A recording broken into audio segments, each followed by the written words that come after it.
Present किया T lymphocyte के सामने, टी लिम्फोसाइट ने इंटरल्यूकिन 4 इंटरल्यूकिन 5 रिलीज करवाई, उसने जाके बी लिम्फोसाइट को एक्टिवेट किया और बी लिम्फोसाइट एक्टिवेट किया और प्लाज्मा सेल में चले गए और एंटीबॉडीज बना दी। बिस्मिल्लाहिर्रहमानिर्रहीम। तो आज हम स्टार्ट करने वाले हैं रेस्पिरेटरी पैथोलॉजी। ठीक है, तो रेस्पिरेटरी पैथोलॉजी में जो सबसे इंपॉर्टेंट दो चीजें आपने वो करनी है। ठीक है, सबसे पहले हमारी डिजीज आती है ऑब्स्ट्रक्टिव और नंबर सेकंड पे हम आती है हमारी रिस्ट्रिक्टिव। ठीक है, इन दोनों का कंसेप्ट हम अगले लेक्चर में पढ़ेंगे। ठीक है, ऑब्स्ट्रक्टिव लंग डिजीज और रिस्ट्रिक्टिव लंग डिजीज। तो रेस्पिरेटरी जो पैथोलॉजी में ये दो डिजीज आपको लाजमन आनी चाहिए, क्योंकि ज्यादातर जो एमसीक्यूज हैं हमारे इन दोनों में से ही आते हैं। ठीक है, तो आज हम स्टार्ट करने वाले हैं ऑब्स्ट्रक्टिव लंग डिजीज। हेडिंग दे लें अपनी, ऑब्स्ट्रक्टिव लंग डिजीज।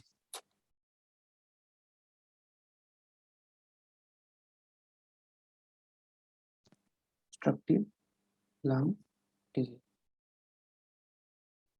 ठीक है, तो अब ऑब्स्ट्रक्टिव लंग डिजीज की अगर बात करें तो इसमें हमारी दो मेजर डिजीज आती हैं। ठीक है, नंबर 1 आता है हमारा इसमें COPD, COPD which is chronic obstructive pulmonary disease. ठीक है, और नंबर सेकंड पे जो हमारी डिजीज आती है ऑब्स्ट्रक्टिव डिजीज में, वो है हमारा अस्थमा। ठीक है, ये दो डिजीज हैं जो हमारी ऑब्स्ट्रक्टिव लंग डिजीज में आती है। Number 1 is COPD, number second पे आता है हमारा अस्थमा। जो सीओपीडी वो डिवाइड होता है टू डिजीज में आगे। ठीक है, सीओपीडी आगे टू डिजीज में डिवाइड होता है। Number 1 is chronic bronchitis, chronic bronchitis, और नंबर सेकंड पे हमारा आता है एम्फाइसीमा। ठीक है, तो सीओपीडी में दो डिजीज होती है, क्रोनिक ब्रोंकाइटिस होती है और एक होती है एम्फीसाइमा, एम्फीसीमा। ठीक है, और नंबर सेकंड पे आता है हमारा एस्थमा। तो आज जो बेसिकली हम डिस्कस करेंगे जो वो है हमारा एस्थमा। बहुत इंपॉर्टेंट टॉपिक है, थोड़ा लंबा टॉपिक है और समझने वाला टॉपिक है। ठीक है, फर्स्ट एड पे इन्होंने बिल्कुल छोटा सा दिया हुआ है, लेकिन ये बहुत ही इंपॉर्टेंट टॉपिक है और जरा टेक्निकल टॉपिक है थोड़ा सा। ठीक है, और क्लिनिकली बहुत इंपॉर्टेंस है इसकी अस्थमा की। क्लिनिकली पेशेंट्स आपके जो आएंगे ये आपके क्लिनिकली बहुत यूज होगा। ठीक है, अस्थमा का ये तो टॉपिक दे लें अपने, स्टार्ट कर लें। हम एस्थमा से हम स्टार्ट करते हैं। ठीक है, तो सबसे पहले क्वेश्चन ये है कि एस्थमा होता क्या है। हमें पहले इसकी बेसिक डेफिनेशन आनी चाहिए कि एस्थमा होता क्या है। ठीक है, तो एस्थमा होता है हमारी क्रोनिक इन्फ्लेमेशन होती है, क्रोनिक इन्फ्लेमेशन। ठीक है, क्रोनिक इन्फ्लेमेशन होती है हमारी ट्रैकियोब्रोंकियल ट्री। ठीक है, ये हम ट्रैकियोब्रोंकियल ट्री हमने पढ़ा था। ठीक है, तो इसकी इन्फ्लेमेशन हो जाती है, तो जब इसकी इन्फ्लेमेशन होगी तो क्या होगा, इसकी इसकी कंस्ट्रिक्शन हो जाएगी। ये जो पाथवे है ए का ये नैरो हो जाएगा, तो उससे क्या होगा, हमारे हमें डिस्निया होगा, डिस्निया। ठीक है, तो ये है इसका बेसिक कंसेप्ट। पहले आपने बेसिक कंसेप्ट समझना, फिर मैं आपको इसकी एडवांस डेफिनेशन लिखवाऊंगा। ठीक है, मेडिकली डेफिनेशन होता है कि क्रोनिक इन्फ्लेमेशन होती है हमारी रेस्पिरेटरी ट्रैक की, ट्रैकियोब्रोंकियल ट्री की। उससे और जैसे ही उसकी कंस्ट्रिक्शन होती है तो हमें क्या होता है, डिस्निया होता है। ठीक है, तो ये इसकी बेसिक डेफिनेशन है। अब हम चलते हैं इसकी एडवांस डेफिनेशन पे। आप डेफिनेशन लिख लें। ठीक है, it is episodic recurrent constriction of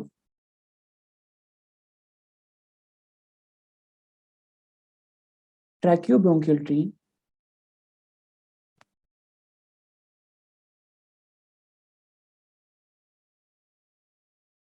due to its hyperactivity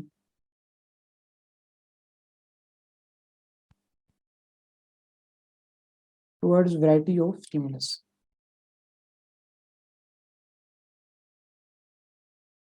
Variety of stimulus. ठीक है, डेफिनेशन में क्या रहता है कि एपिसोडिक, ये लफ्ज आपने याद रखना, एपिसोडिक। ठीक है, एपिसोडिक रेकरेंट कंस्ट्रिक्शन ऑफ ट्रैकियोब्रोंकियल। ठीक है, ट्रैकियोब्रोंकियल इसकी कंस्ट्रिक्शन होती है किसकी वजह से, इसकी hyper activity towards variety of stimulus. ठीक है, किसी भी स्टिमुलस की वजह से इसकी हाइपर एक्टिविटी हो जाती है और उससे हमारी इसकी इसकी कंस्ट्रिक्शन होती है। ठीक है, कोई भी स्टिमुलस आया, फॉर एग्जांपल हम आगे बात करते हैं स्टिमुलस की टाइप्स की। ठीक है, तो ये आपने डेफिनेशन लिख लेनी है, episodic recurrent constriction of tracheobronchial tree due to hyperactivity towards variety of stimulus.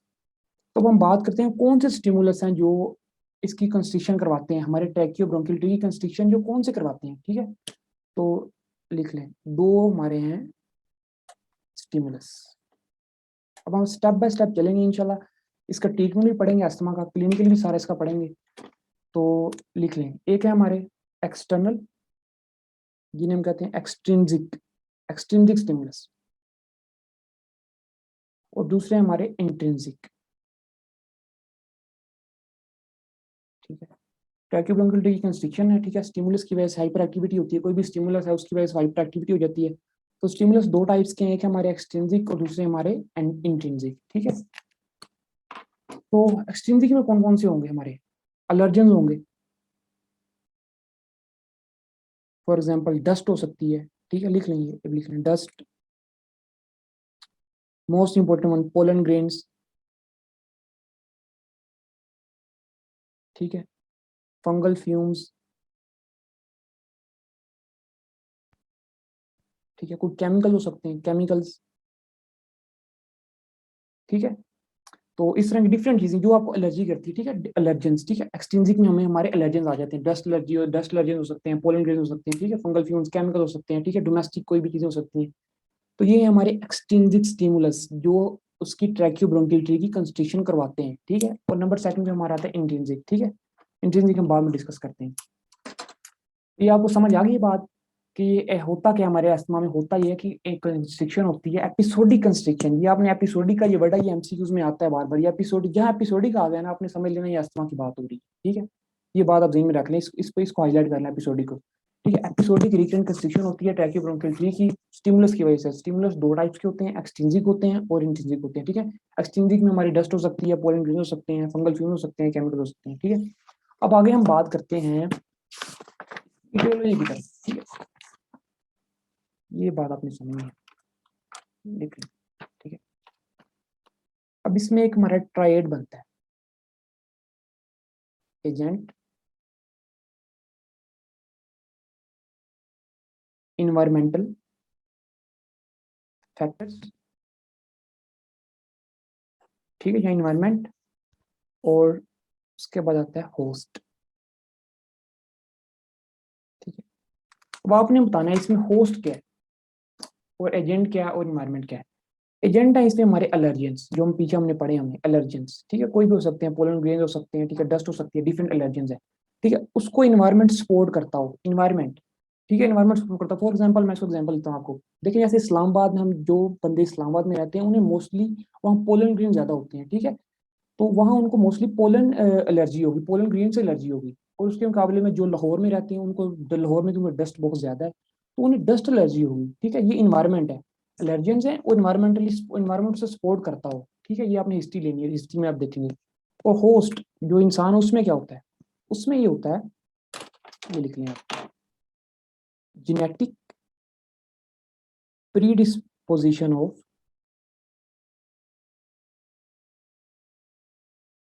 ठीक है, प्रीडिस्पोजिशन ऑफ HLA, लिख रहे हैं HLA-DR1 जीन, ठीक है। अब देखें, अब क्वेश्चन आपका ये होगा कि एलर्जेंस तो होते हैं, तो कुछ लोगों को अस्थमा होता है, कुछ लोगों को नहीं होता, तो ये क्या वजह? हाँ, फिर एलर्जेंस से सबको अस्थमा होना चाहिए। तो उसकी वजह ये देखिए, होस्ट में होती है कि होस्ट में जेनेटिक उसके उसमें जीन्स में एक ये जीन होता है HLA-DR1 जीन, ये होस्ट में होता है, तो जिनमें ये होगा उन्हें ही अस्थमा होगा, ठीक है। ये जेनेटिक प्रीडिस्पोजिशन होती है। तो ये HLA-DR1 करता क्या? ये प्रोटीन बनाता है। क्या करता है? प्रोटीन बनाता है, जीन है ना, तो ट्रांसलेशन से प्रोटीन बनाएगा। प्रोटीन कौन सी बनाएगा? HLA-DR1 प्रोटीन, ठीक है। HLA-DR1 जीन है, वो HLA-D-DR1 प्रोटीन बनाएगा, ठीक है। तो ये भी प्रोटीन बनाता है। अब हम बात करते हैं आगे इसकी पैथोजेनेसिस की, लिख लें इसकी पैथोजेनेसिस। ये सबसे इंपॉर्टेंट है, ये आपने समझना सही से। पैथोजेनेसिस आपने समझ ली, एटियोलॉजी आपने समझ ली, एजेंट है, एलर्जेंस है, ठीक है, एनवायरमेंटल फैक्टर्स को सपोर्ट करना चाहिए, और होस्ट में HLA-DR1 जीन होना चाहिए, ठीक है। अब पैथोजेनेसिस में होता क्या है? वेरी वेरी इंपॉर्टेंट, ये देखें, ये हमारे एंटीजन प्रेजेंटिंग सेल्स, ठीक है। एंटीजन प्रेजेंटिंग, लिखें एंटीजन प्रेजेंटिंग सेल्स। लंग्स में एंटीजन प्रेजेंटिंग सेल्स कौन से होते हैं? मैक्रोफेजेस, ठीक है, मैक्रोफेजेस, मैक्रोफेजेस। ये कहाँ प्रेजेंट है? हमारे लंग्स के टिश्यूज में, ठीक है। लंग्स में मैक्रोफेजेस प्रेजेंट है। करते क्या है मैक्रोफेजेस? कोई भी बाहर से बैक्टीरिया आ रहा है, कोई वायरल आ रहा है, कोई भी एंटीजन आ रहा है, ठीक है, उन्हें पकड़ते हैं, उन्हें किल करवाते हैं, ठीक है। मैक्रोफेजेस का यही काम है, उन्हें एनगल्फ करते हैं और किल करवाते हैं, ठीक है। तो ये हमारे कहाँ प्रेजेंट है? लंग्स में। अब देखें, नॉर्मली तो ये क्या करेंगे, नॉर्मली ये क्या करेंगे, कोई बैक्टीरिया आ रहा है, कोई वायरस आ रहा है तो उसे एनगल्फ करेंगे। लेकिन जिन लोगों में ये HLA-DR प्रोटीन होगी ड्यू टू जेनेटिक डिस्पोजिशन, तो ये HLA-DR प्रोटीन आके इसमें एंटीबॉडी प्रेजेंटिंग सेल में बाइंड करेगी। ठीक है, तो जिनमें ये होगी HLA-DR, तो उनमें ये क्या करेंगे, नॉर्मली तो ये बैक्टीरिया और वायरसेस को एंटीजन समझते हैं ना, लेकिन उनमें ये डस्ट को भी एंटीजन समझने लग पड़ेंगे जिनमें डिस्पोजिशन होगी। उनमें ये पोलन ग्रेन्स को भी एंटीजन समझने लग पड़ेंगे। उनमें ये ऐसे चीजों के एंटीजन समझ लग पड़ेंगे जो हकीकत में एंटीजन नहीं होंगे। ठीक है, उन्हें भी एंटीजन समझ लग पड़ेंगे। फॉर एग्जाम्पल हम ले लेते हैं पोलन ग्रेन्स ले लेते हैं। ठीक है, नॉर्मली जो हमारा मैक्रोफेजेस है वो पोलन ग्रेन्स को एंटीजन नहीं समझते, तो ये HLA-DR1 प्रोटीन की वजह से वो उसको भी पोलन ग्रेन्स को भी एंटीजन समझ लग पड़ेंगे। ठीक है, तो ये एंटीजन प्रेजेंट सेल है। तो पोलन ग्रेन्स फॉर एग्जाम्पल आ गए, पोलन ग्रेन्स, तो उसे ही एनगल्फ करेंगे और प्रेजेंट करेंगे। ठीक है, एनगल्फ कर लिया, एंटीजन प्रेजेंटिंग सेल है ना, एनगल्फ करके प्रेजेंट किसे किसके सामने करेंगे, टी लिम्फोसाइट, टी लिम्फोसाइट्स। ठीक है, इसके आपको मैं एग्जांपल देता हूँ, पुलिस और उससे एग्जांपल आप दे लेता हूँ। ठीक है, अब पोलन ग्रेन को समझ लिए चोर है, और एंटीजन प्रेजेंटिंग सेल इसको समझ लिए पुलिस है। तो पुलिस ने क्या किया, चोर को पकड़ा, पोलन ग्रेन को पकड़ा और प्रेजेंट किसके सामने किया, टी लिम्फोसाइट। टी लिम्फोसाइट को हम जज कह लेते हैं। ठीक है, तो पोलन ग्रेन को पकड़ा, प्रेजेंट करके किसके सामने प्रेजेंट किया, जज के सामने, जज किया टी लिम्फोसाइट। अब जज ने फैसला करना है कि इसका क्या करेंगे। ठीक है, तो पोलन ग्रेन को इसके सामने प्रेजेंट कर दिया, तो जैसे पोलन ग्रेन को प्रेजेंट करेगा तो वो पोलन ग्रेन टी लिम्फोसाइट क्या रिलीज करवाएंगे, लिख लें, टी लिम्फोसाइट रिलीज करवाएंगे IL-4 और IL-5, IL-4 IL-5, इंटरल्यूकिन 4 और इंटरल्यूकिन 5। ठीक है, एंटीजन प्रेजेंट सेल ने पोलन ग्रेन को पकड़ा, मैक्रोफेजेस ने पकड़ा पोलन ग्रेन को, प्रेजेंट किसके सामने करवाया, टी लिम्फोसाइट के सामने, और टी लिम्फोसाइट ने क्या रिलीज करवाया, इंटरल्यूकिन 4 और इंटरल्यूकिन 5। अब देखें ये इंटरल्यूकिन 4 इंटरल्यूकिन 5 जाएंगे और किसे एक्टिवेट करेंगे, जाके हमारे बी लिम्फोसाइट को, बी लिम्फोसाइट। ठीक है, इससे करवा देंगे जाके ये एक्टिव। ठीक है, बात चली हमारी एंटीजन प्रेजेंटिंग सेल से, अब आगे बी लिम्फोसाइट्स पे। जैसे बी लिम्फोसाइट्स पे जाएंगे और बी लिम्फोसाइट को एक्टिवेट करवाएंगे, तो बी लिम्फोसाइट एक्टिवेट हो जाएगा into plasma cell, plasma cell. Plasma cell कुछ भी नहीं है, एक्टिवेटेड बी लिम्फोसाइट्स को हम कहते हैं प्लाज्मा सेल। ठीक है, जो जब बी सेल एक्टिवेट हो जाता है उसे हम कहते हैं प्लाज्मा सेल। ये डेफिनेशन आप लिख लें साथ। ठीक है, तो ये प्लाज्मा सेल क्या बनाएंगे, antibodies, IgE antibodies, IgE antibodies. अब डिवाइड करते हैं दोबारा, जैसे देखते हैं एंटीजन आया, अब एंटीजन से हमने एंटीबॉडीज बना ली। ठीक है, एंटीजन को जो पोलन ग्रेन आया, पोलन ग्रेन क्या था हमारा, एंटीजन, उस एंटीजन से हमने एंटीबॉडीज बना ली, ये हमारी एंटीबॉडी है, एंटीबॉडीज। ठीक है, एंटीबॉडीज बना ली, और उसके साथ में ये मेमोरी सेल भी बना देगा, मेमोरी सेल्स। ये बाद में आपको बता दूं मेमोरी सेल्स क्या होते हैं। ठीक है, अब चलते हैं नेक्स्ट, हम देखें अब नेक्स्ट क्या होता है। ये हमारी एंटीबॉडीज बन चुकी हैं, IgE एंटीबॉडीज बन चुकी हैं।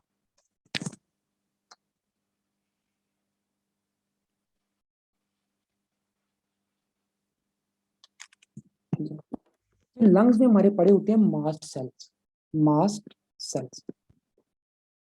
ठीक है, फुल ऑफ हिस्टामिन। ठीक है, हिस्टामिन होती है इनके अंदर, हिस्टामिन और डिफरेंट मीडिएटर्स होते हैं। ठीक है, ये लंग्स में हमारे मास्ट सेल्स पड़े हुए हैं। जैसे ये एंटीबॉडीज बनेगी IgE, ये एंटीबॉडीज बन आके इसकी सरफेस के साथ अटैच कर देगी। ये मास्ट सेल की सरफेस है, इसके साथ एंटीबॉडीज अटैच कर चुकी है, 1 2। ठीक है, डिफरेंट एंटीबॉडीज आगे हमारी मास्ट सेल के, तो ये हमारी मास्ट सेल की सेंसिटाइजेशन हो जाएगी। ठीक है, लिख लें mast cell sensitisation, mast cell sensitisation. ठीक है, तो पहले स्टेप में हमारा क्या हुआ, एंटीजन आया, एंटीजन से हमने एंटीबॉडीज बना के मास्ट सेल के साथ अटैच कर ली। ये हम जब फर्स्ट टाइम जब हमारा एंटीजन आया, ठीक है, फर्स्ट एक्सपोजर पे, फर्स्ट एक्सपोजर पे हमने एंटीजन को मास्ट सेल से, एंटीबॉडीज को मास्ट सेल से अटैच करवा दिया और सेंसिटाइजेशन होगी मास्ट सेल की। ये था हमारा फर्स्ट एक्सपोजर। ठीक है, तो अब नेक्स्ट चलते हैं हम, अब देखते हैं सेकंड एक्सपोजर में क्या होगा। ठीक है, सेकंड एक्सपोजर पे अब ये वही हमारे मास्ट सेल्स हैं,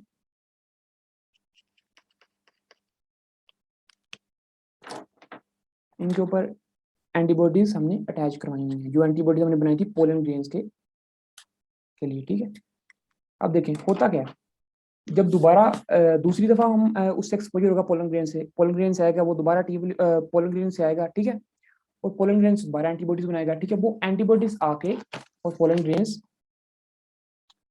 इनकी इसकी क्रॉस लिंकिंग करवा देंगी, इन एंटीबॉडीज की क्या करवा देंगी, cross linking, cross linking of antibodies.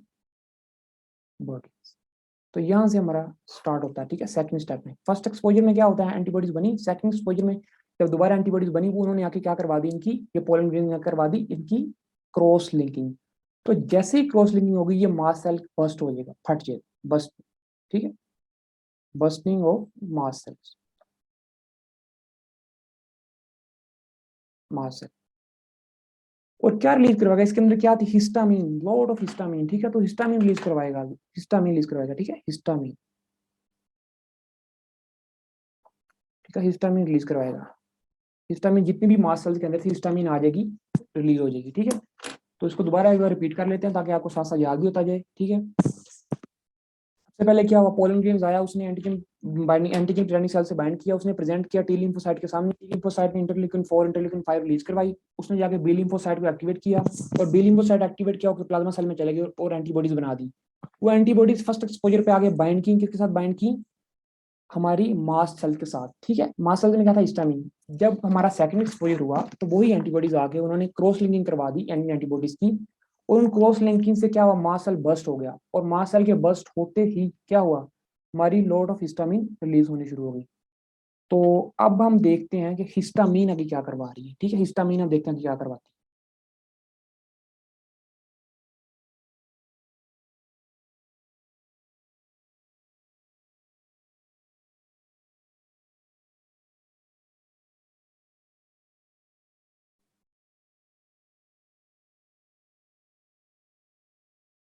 ठीक है। फंक्शन ऑफ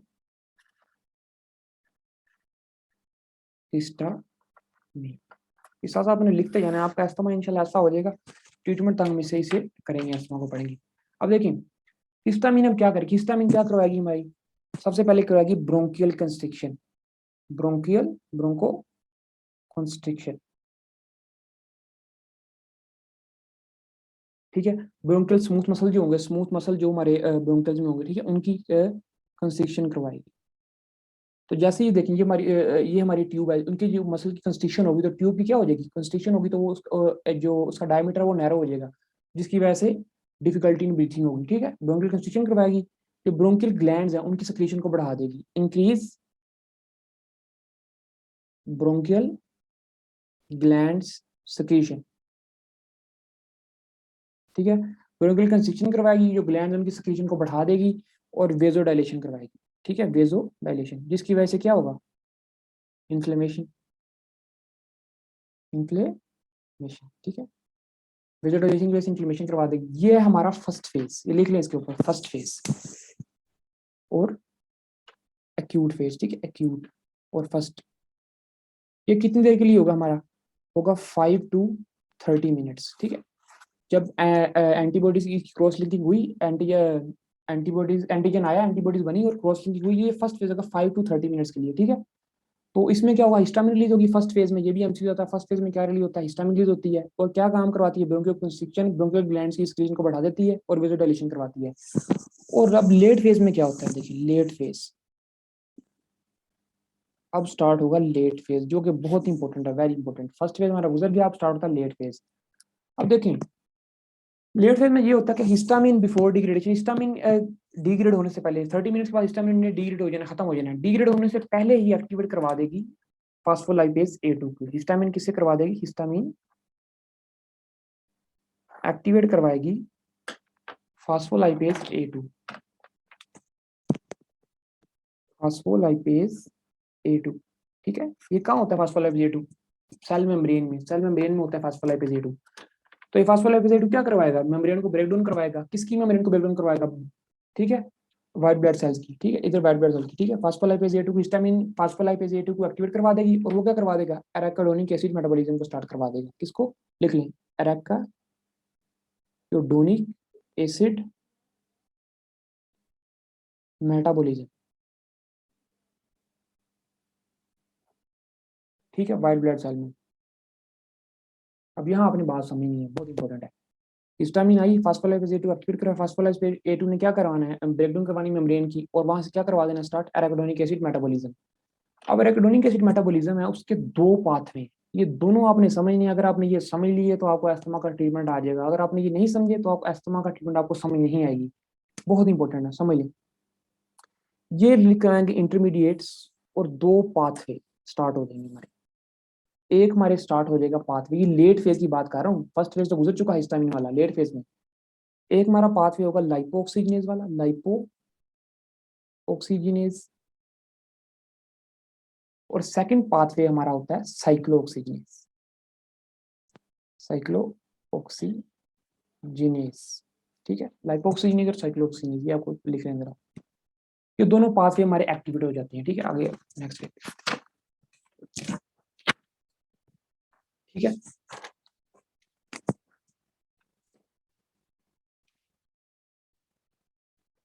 ऑक्सीजनेज एंड, ठीक है, तो सबसे पहले हम पढ़ते हैं लाइपो ऑक्सीजनेज पाथवे को। इसमें क्या होता है, अब देखिए लाइपोक्सिनेज पाथवे जैसे एक्टिवेट होता है तो ये हमारे ल्यूकोट्रीन्स, ठीक है, ल्यूकोट्राइन्स की को रिलीज करवाता है। ठीक है, ल्यूकोट्रीन्स, ठीक है, उसमें डिफरेंट ल्यूकोट्रीन्स है। ठीक है, उसमें लिख रहे ल्यूकोट्रीन C4, D4 और ल्यूकोट्रीन E4। ठीक है, तो ल्यूकोट्रीन जो ल्यूकोट्रीन पाथवे है, ठीक है, लाइपोक्सिन क्या करवाता है, ल्यूकोट्रीन पाथवे को, ल्यूकोट्रीन्स की प्रोडक्शन को बढ़ा देता है। ठीक है, लिकोट्रीन की प्रोडक्शन को लाइपोक्सिनेज पाथवे जैसे एक्टिवेट होता है, लिकोट्रीन की प्रोडक्शन को बढ़ा देता है। अब लिकोट्रीन क्या करती है, लिकोट्रीन का फंक्शन लिख लें, इनका फंक्शन लिख लें। तो जो लिकोट्रीन्स हैं ये क्या करवाती हैं, ये भी वही करवाती हैं, ब्रोंकियल कंस्ट्रिक्शन। ठीक है, ब्रोंकियल कंस्ट्रिक्शन। नंबर सेकंड वही ग्लैंड की सेक्रेशन को बढ़ा देती हैं, इंक्रीज ग्लैंड सेक्रेशन और वेजो कंस्ट्रिक्शन करवा, ये वेजो कंस्ट्रिक्शन करवाती है। ठीक है, लिकोट्रीन्स। ठीक है, दोबारा आप समझ लें बात को। ठीक है, हिस्टामिन जैसे डिग्रेड होने लगी, डिग्रेड होने से पहले फर्स्ट फेज के एंड पे उसने किसको एक्टिवेट करवाया, फास्फोलाइपेज A2 को। फास्फोलाइपेज A2 ने क्या स्टार्ट करवा दिया, किसमें, मेम्ब्रेन में, व्हाइट ब्लड सेल में, arachidonic acid metabolism. Arachidonic acid metabolism के इंटरमीडिएट रिलीज हुए, उन्होंने क्या दो पाथवे स्टार्ट करवा दिए, लाइपोक्सिनेज पाथवे और साइक्लोऑक्सीजनेज पाथवे। अब हम लाइपोक्सिनेज पाथवे को डिस्कस कर रहे हैं। तो लाइपोक्सिनेज पाथवे में क्या होता है, रिलीज लिकोट्रीन रिलीज होती है, लिकोट्रीन C4, D4, E4, ये तीनों आपने देख लेनी है, जरा याद रख लेनी है। तो इनका फंक्शन क्या है, इनका ये ब्रोंकियल कंस्ट्रिक्शन करवा देती हैं। देखिए वही ब्रोंकियल कंस्ट्रिक्शन होगी तो क्या होगा, हमें डिस्निया होगा, शॉर्टनेस ऑफ ब्रीथ होगी। ठीक है, और प्रॉब्लम्स होगी। तो ग्लैंड की सेक्रीशन जैसे ही बढ़ेगी, जैसे गिली रखिए, ग्लैंड की सेक्रीशन जब इधर बढ़ जाएगी तो क्या होगा, उसकी उसमें भी इसका डायमीटर कम हो जाएगा, हमारे रेस्पिरेटरी ट्री का, ट्रैकियोब्रोंकियल ट्री का, तो उसमें भी प्रॉब्लम होगी, वेजो कंस्ट्रिक्शन में भी यही होगा। तो आप इसका ट्रीटमेंट भी लिख रहे हैं, इधर साथ ट्रीटमेंट भी लिख रहे हैं इसका। इसमें हम क्या देते हैं, ल्यूकोट्रीन्स इनहिबिटर्स ट्रीटमेंट लिख लें। ठीक है, तो लेट फेज को कवर करने के लिए हम क्या देते हैं, ल्यूकोट्रीन्स इनहिबिटर्स, ल्यूकोट्रीन्स इनहिबिटर्स बहुत ज्यादा यूज होती हैं क्लिनिकल प्रैक्टिस में, मैंने देखा है हॉस्पिटल्स में बहुत ज्यादा यूज होती हैं ल्यूकोट्रीन्स इनहिबिटर्स। उसमें हमारी दो ड्रग्स आती हैं। ठीक है, उसकी ये लिख लें, ल्यूकास्ट, ये ग्रुप है ल्यूकास्ट, जिस ड्रग के एंड पे ल्यूकास्ट आ गया, ठीक है, वो ल्यूकोट्रीन्स इनहिबिटर है। उसमें डिफरेंट है, मोन्टिलो कास्ट आ जाता है, मोन्टिलो कास्ट, ठीक है, जफरीलो कास्ट। तो जिसके आगे ल्यू कास्ट, आप ल्यू कास्ट याद रख लें। ठीक है, ल्यू कास्ट, ये एमनिमोनिक है, ल्यू कास्ट याद रख लें। जिसके एंड पे ल्यू कास्ट आगे, मोन्टिलो कास्ट, अफ्रीलो कास्ट, ठीक है, इससे डिफरेंट ड्रग्स हैं, लिकोटीन इनहिबिटर्स हैं। ये किसको कर देती हैं, लिकोटीन को इनहिबिट कर देती हैं। तो जैसे ये लिकोटीन को इनहिबिट करेंगी तो क्या होगा, ब्रोंकियल कंस्ट्रिक्शन नहीं होगी, ग्लैंड की सेक्रीशन नहीं बढ़ेगी, और वेजो कंस्ट्रिक्शन भी नहीं होगी। इसकी वजह से हमारा late phase of asthma control हो जाएगा। ठीक है, ये हम यूज करते हैं एस्थमा के ट्रीटमेंट के लिए। और नंबर सेकंड हम क्या करते हैं, हम स्टीरॉयड भी यूज करते हैं। ठीक है, स्टीरॉयड, स्टीरॉयड जो है ना, स्टीरॉयड्स वो भी यूज कर लेते हैं। स्टीरॉयड, स्टीरॉयड्स भी जो हमारा जो एराकिडोनिक एसिड मेटाबॉलिज्म है उन्हें इससे इनहिबिट करते हैं, एराकिडोनिक एसिड मेटाबॉलिज्म। ठीक है, उसे इनहिबिट करते हैं स्टीरॉयड्स भी। ठीक है, ये आपने दोनों एल्जी में रख लेंगे। ठीक है, और एक और इम्पोर्टेंट बात आपने ज़हन में रखनी है, ये लिख लिया, ये भी लिख, जो मैंने आपको स्टार्ट में करवाया है, एक सेकंड इधर लिख लेता हूँ दोबारा। सीओपीडी, ये हम लोगों ने ऑब्स्ट्रक्टिव पढ़ी है डिजीज, सीओपीडी और एस्थमा, ये बहुत इंपॉर्टेंट कंसेप्ट है। COPD इज इरिवर्सिबल डिजीज, ठीक है, इरिवर्सिबल, एक दफा होगी ये दोबारा ठीक नहीं होगी, इरिवर्सिबल है ये, इसको ट्रीट नहीं कर सकते आप, सिर्फ ब्रोंकोडायलेटर देंगे पेशेंट को तो वो सिम्टोमेटिक रिलीफ होगा उसके लिए, सिर्फ ये ट्रीट नहीं होती COPD, ठीक है, इरिवर्सिबल। जबकि एस्थमा जो है, जो एस्थमा में जो कंस्ट्रिक्शन होती है हमारी ट्रैकियो ब्रोंकाइटिस की, वो रिवर्सिबल है। COPD में एक बार कंस्ट्रिक्ट करके दोबारा उसने डायमीटर नहीं बढ़ना, उसने उसको कंस्ट्रिक्शन ही रहेगी, लेकिन जब एस्थमा में जो हमारी कंस्ट्रिक्शन होती है वो रिवर्सिबल है, रिवर्सिबल। और एस्थमा इसलिए ट्रीटेड है, ठीक है, इसमें एस्थमा को इसलिए हम ट्रीट कर देते हैं, ठीक है। अब बात कर रहे थे हम पाथवेज की, लाइपोक्सिनेज पाथवे हमने पढ़ लिया, उसमें हम क्या देते हैं, निकोटीन इनहिबिटर्स। अब दूसरा जो मोस्ट इंपोर्टेंट पाथवे है वो करते हैं, ठीक है, वो है हमारा साइक्लोऑक्सीजनेज पाथवे। ये भी बहुत इंपॉर्टेंट है, ये भी आप देखो, दो पाथवे स्टार्ट हुए थे, लाइपोक्सिजनेज, ठीक है, और दूसरा हमारा कौन सा है, ये साइक्लोऑक्सीजनेज।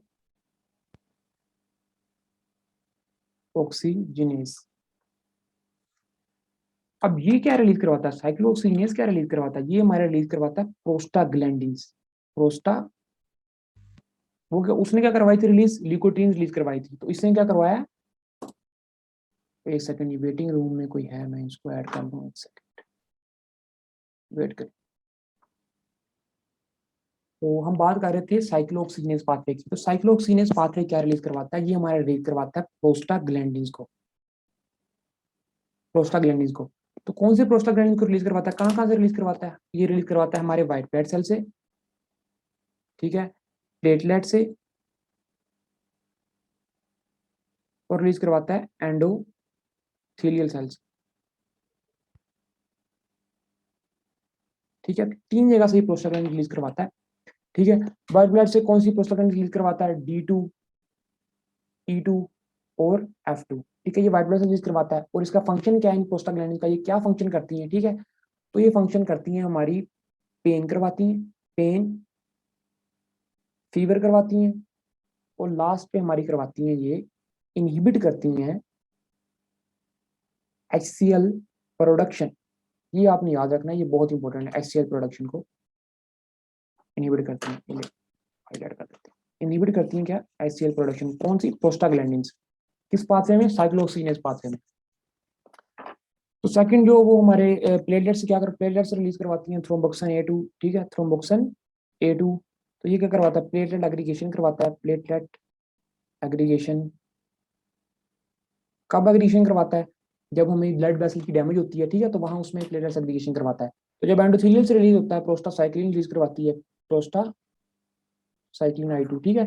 तो ये क्या करवाती है, ये करवाती है, इनहिबिट करती है प्लेटलेट एग्रीगेशन को और थ्रोम्बस फॉर्मेशन को, ठीक है। तो ये इनहिबिट करती है, वो एग्रीगेशन करवाता है, तो प्लेटलेट्स और एंडोथेलियल से जब ये होता है तो फिर ये इनहिबिट कर देती है, इनहिबिट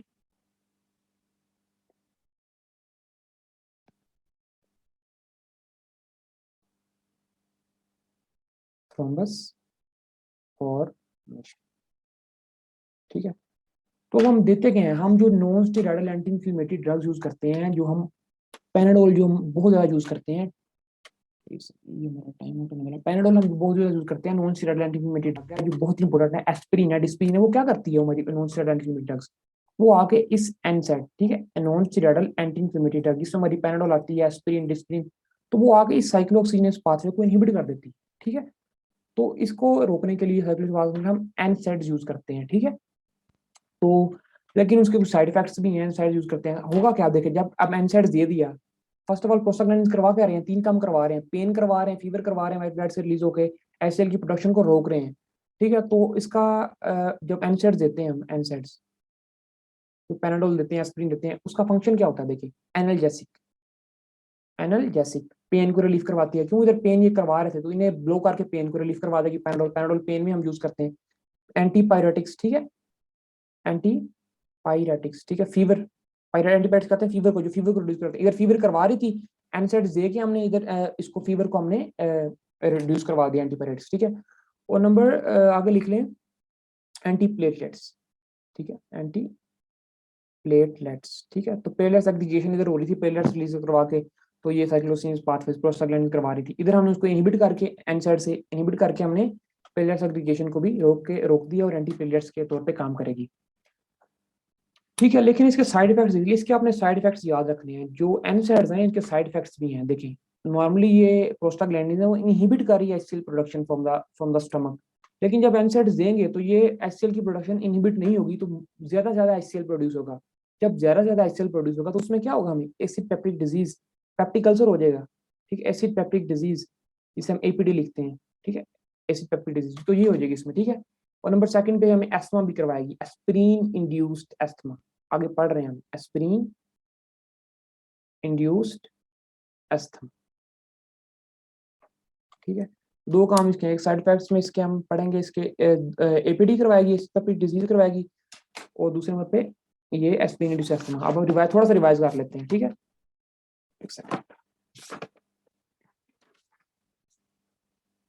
ठीक है, फर्स्ट फेज में हमने क्या पढ़ा था कि हिस्टामिन रिलीज होती है। हिस्टामिन क्या करवाती है, ब्रोंकियल कंस्ट्रिक्शन करवाती है, हमारी ब्रोंकियल कंस्ट्रिक्शन को बढ़ा देती है, वेरियोडाइलेशन करवाती है।